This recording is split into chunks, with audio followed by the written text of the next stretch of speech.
Finally हाम्रो Jersey तयार भइसकेको छ। सो यो चाहिँ तल हुन्छ अनि माथिको सेट यो हुन्छ। चौथो अल्मिया कप फुटबल प्रतियोगितामा सहभागिता हाम्रो office Pokhara jobs X infinity digital Baglung jobs business मल्टिभर्सिटीले पनि सहभागिता गर्ने निर्णय गर्यो र एकदमै गुड एक्सपिरियन्स भयो। फाइनली गाइस एक गेम जित्यो। दामी रहेछ ठाउँ पोखरी पानी छ है मिलान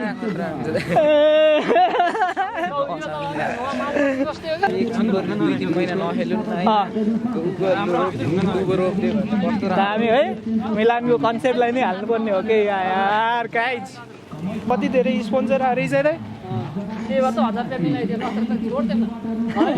आज गेम जित्यो गाइजहरु, साइमन खुसी, हामी खुसी। अनुभव रह्यो। योभन्दा अगाडि हामीले ओल्डेरी कप लगभग यही फर्मेटमा चाहिँ टिम बनाएर खेलेका थियौँ, जहाँ हामी उपविजेता भएका थियौँ र त्यहाँ मेडल प्रमाणपत्र र केही नगदहरू हामीले ल्याएका थियौँ। यस पछाडि हामीले अल्मिया कप खेल्ने निधो गऱ्यौँ र जसमा चाहिँ एकदमै यो टिम फर्मेटको लागि एकजना सुमन नेपाली दाइले चाहिँ एकदमै मद्दत गर्नुभयो। सो यहीँबाट धेरै धन्यवाद दाइलाई पनि भन्न चाहे।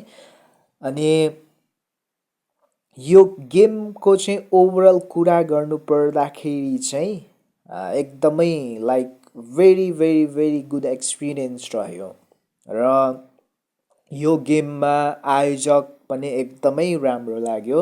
ओभरअल चाहिँ 45 टिमभन्दा बढी चाहिँ सहभागी यस प्रतियोगितामा थियो र हामीले प्रत्येक सुरुमा चाहिँ 2 गेम अनि त्यस पछाडि प्री क्वार्टर खेल्ने, क्वार्टर, सेमी र फाइनल त्यसरी चाहिँ गेम थियो र हामीले चाहिँ सहभागिता गरिसके पछाडि चाहिँ जर्सीहरू बनायौँ है, टिम फर्मेट गऱ्यौँ अनि त्यस पछाडि जर्सीको लागि केही रकमहरू पनि कलेक्ट गऱ्यौँ अफिसबाट अनि त्यस पछाडि जर्सी बनायौँ र चाहिँ हामीले आफ्नो टिमलाई चाहिँ मैदानमा उतार्यौँ, जसमा चाहिँ फर्स्ट गेममा हामीले पेनाल्टी सुटआउटमा जितेका थियौँ। एकदमै टफ टिम थियो। सुरुको गेम पनि एकदमै राम्रो टिमहरू सहभागिता थियो।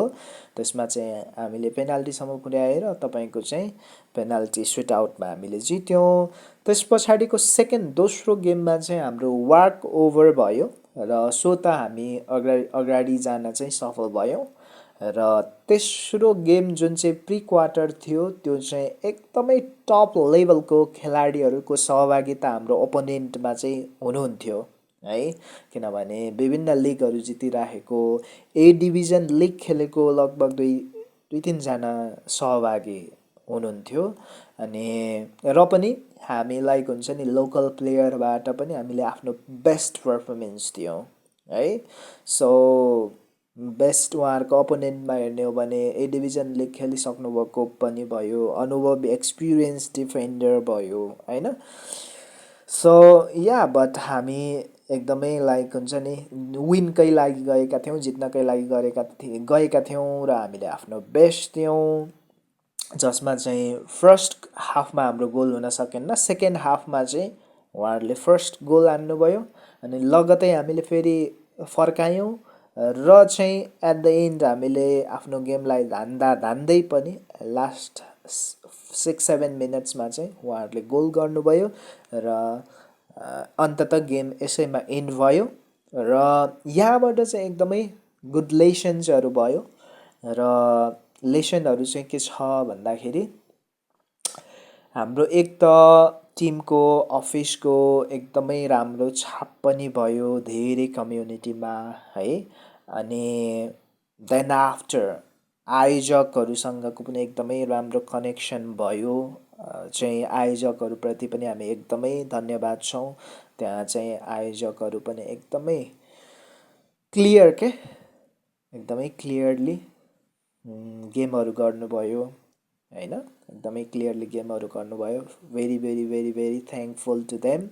धेरै धेरै धन्यवाद। इभन दो तपाईँको चाहिँ त्यहाँ ब्रोडकास्टहरू पनि गरेका छन् होइन, मिडिया पर्सनहरू पनि हुनुहुन्थ्यो। So everywhere catching like our HR company. So yeah I'm really really grateful, म एकदमै ग्रेटफुल छु तपाईँको चाहिँ जेरो लेभलबाट हिजोको 2018मा मैले आफ्नो करियर स्टार्ट गरेको र आज मसँग 2-4वटा प्रोजेक्ट्सहरू छन्, जसमध्ये एउटा प्रोजेक्ट्स एचआर कम्पनी जसको अफिस तपाईँको पोखरा 0 किलोमिटर र बागलुङ चाहिँ हाम्रो बुद्धचोकमा छ होइन। अनि यसैको प्रतिनिधित्व गर्दै प्लस अनलाइनमा काम गरिराख्नु भएको विभिन्न देशबाट कम्युनिटी जसले चाहिँ मलाई ट्रस्ट गर्नुहुन्छ, मैले पर्सनल्ली आफ्नो खुद अनुभवहरू यसो सेयर गर्ने गर्छु बिहान बेलुकी 1 घन्टाको चाहिँ समय मिलाएर। अनि त्यसैमा ट्रस्ट गरेर चाहिँ लाइक उहाँहरूले मेरो प्रोग्राममा जोडिनुहुन्छ, केही मेरो अनुभवहरू सिक्नका लागि, मसँग भएको नलेजहरू सिक्नका लागि आउनुहुन्छ है। एकदमै धेरै रकम तिरेर पनि आउनुहुन्छ कतिपय साथीहरू, अनि कसै कसै व्यक्तिहरू प्लेटफर्म लिनका लागि आउनुहुन्छ। मल्टिभर्सिटी टिम जति पनि वर्ल्ड वाइडमा काम गरिराख्नु भएको छ, तपाईँहरूलाई पनि धेरै धेरै धन्यवाद। अनि धेरै धेरै धन्यवाद अफिस पोखरा जब्सको जति पनि मित्रहरू मलाई आफ्नो यो जर्नीमा सहयोग गरिराख्नु भएको छ, हेल्प गरिराख्नु भएको छ, एकदमै खुसी लाग्छ। I am really proud. अनि then after Baglung jobs, X infinity digital र एक्स इन्फिनिटी बागलुङ टिमलाई एकदमै धेरै धन्यवाद। अनि they are really really really great team अनि ग्रेट स्पिरिट। एकदमै चाहिँ यो जर्नीलाई हुन्छ नि, जुन मेरो ड्रिम प्रोजेक्ट, हाम्रो ड्रिम प्रोजेक्टलाई कन्टिन्यू गरिराख्नु भएको छ, सपोर्ट गर्नुभएको छ इच एन्ड एभ्री कुरामा। धेरै धेरै धन्यवाद बागलुङ टिमलाई पनि। र अपकमिङ फ्युचरमा चाहिँ हामीले यो हुन्छ नि टी सर्टलाई एज अ मर्चेन्डाइजको रूपमा पनि लन्च गर्ने अबको गर्मी समर सिजनमा चाहिँ भनेर चाहिँ हामीले कोसिस गरिरहेका छौँ, सोचिरहेका छौँ। What do you think guys, हाम्रो जर्सी हजुरहरूलाई कस्तो लाग्यो होइन? अनि हामी चाहिँ यो मर्चेन्डाइज बनाउने कि भनेर हाम्रो अफिस ओभरअल मल्टिभर्सिटी गरेर चाहिँ बनाउने प्लानमा हामी छौँ। यसो कमेन्ट गर्नुहोला, हजुरहरूको पनि राय बुझ्न चाहन्छौँ, थट्स बुझ्न चाहन्छौँ। र मलाई माया गर्नुहुने मेरो युट्युब च्यानलमा जति पनि कनेक्ट हुनुहुन्छ होइन, म एकदमै धेरै धेरै धन्यवाद के। एकदमै क्वालिटी व्यक्तित्वहरू हुनुहुन्छ भन्ने मलाई लाग्छ। भलै म थोरै भ्युजमा बिलिभ गर्छु, क्वालिटीमा बिलिभ गर्छु है। अनि थोरैले हेर्नुहुन्छ, एकदमै क्वालिटी अडियन्स हुनुहुन्छ जस्तो मलाई पर्सनल्ली फिल हुन्छ। अनि त्यो तपाईँको चाहिँ युट्युबको ड्यासबोर्ड हेर्दा पनि त्यो थाहा हुन्छ क्या है। त्यो कारणले गर्दाखेरि तपाईँहरूलाई पनि धेरै धेरै धन्यवाद छ भन्दै अब सकेसम्म अब भ्लगलाई आफैले कभर गरौँ, एडिट गरौँ, रेकर्ड गरौँ भन्ने त हुन्छ, एकदमै टाइम कम हुन्छ। यो मैले अब यो भ्लगलाई तपाईँको राति 2-3 बजे अब एडिट गर्दैछु है, एडिट गर्दैछु। It's a really tough. अनि भ्लग भन्ने कुरा के रहेछ भन्दाखेरि फेरि आफूले एडिट गरेको जस्तो रमाइलो चाहिँ अरू एडिटरले गर्दाखेरि त्यति रमाइलो हुँदैन, किनभने आफूले गर्न चाहेको कुरा हो नि त भ्लग भनेको।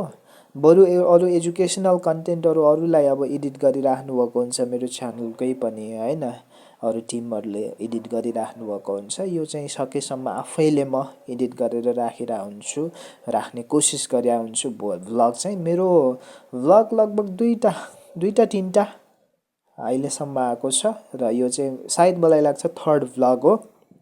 So thank you every one, सबैजनालाई धेरै धेरै माया छ।